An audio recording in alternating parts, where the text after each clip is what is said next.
శ్రీ గురుభ్యో నమ. ఓం నమో భగవతే వాసుదేవాయ. భగవద్గీత విశ్వరూప సందర్శన యోగం 11వ అధ్యాయం నుండి ఈవేళ మనం 33వ శ్లోకాన్ని పరిశీలన చేసుకుందాం. పరమాత్మ శ్రీకృష్ణ పరమాత్మ అర్జునుల వారికి ఉన్నటువంటి భయభ్రాంతులను ఏ విధంగా తొలగిస్తాడు, ఏమిటి అనే విషయములన్నీ కూడా మనం ఇక మీదట చక్కగా తెలుసుకుందాం. తస్మాత్ త్వముత్తిష్ఠ యశో లభస్వ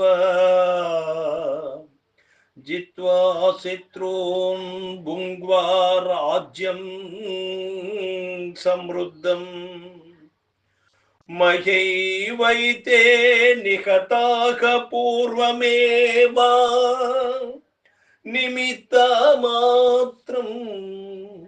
భవసవ్యసాచిన్.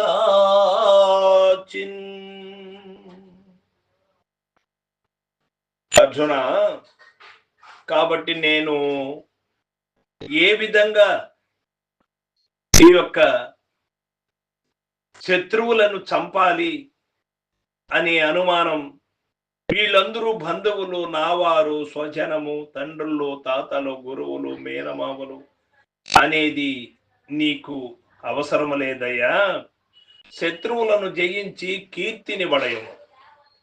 ఎందుచేత శత్రువులు అంటే తనలో తాను మార్గమునకు పనికిరాని వస్తువులు ఏమైతే ఉన్నవో, మార్గమునకు పనికిరాని ఆచరణ ఏదైతే ఉన్నదో అది అంతా కూడా తనకు తానే శత్రువులు.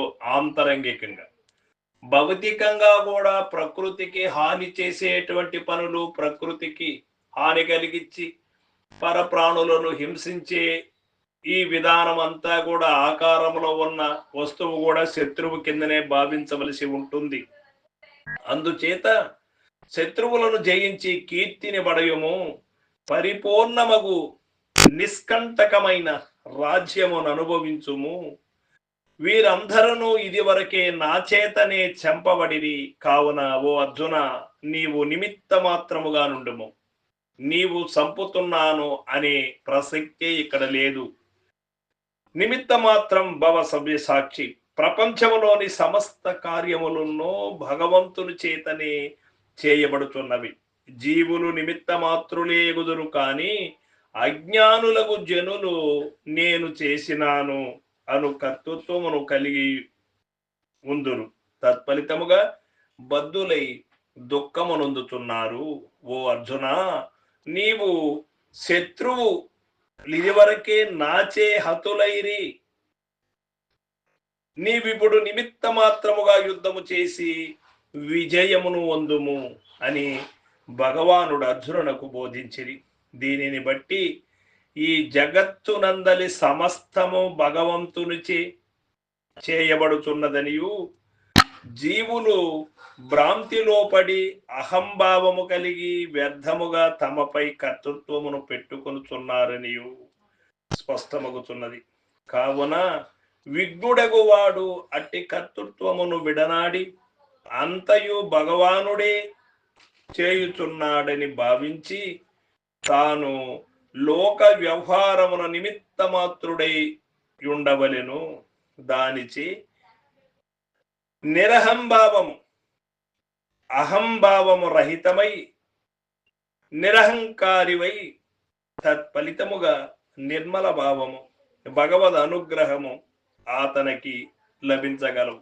ఎవరికైనా కానీ, ఒక అర్జునుడికే కాదు.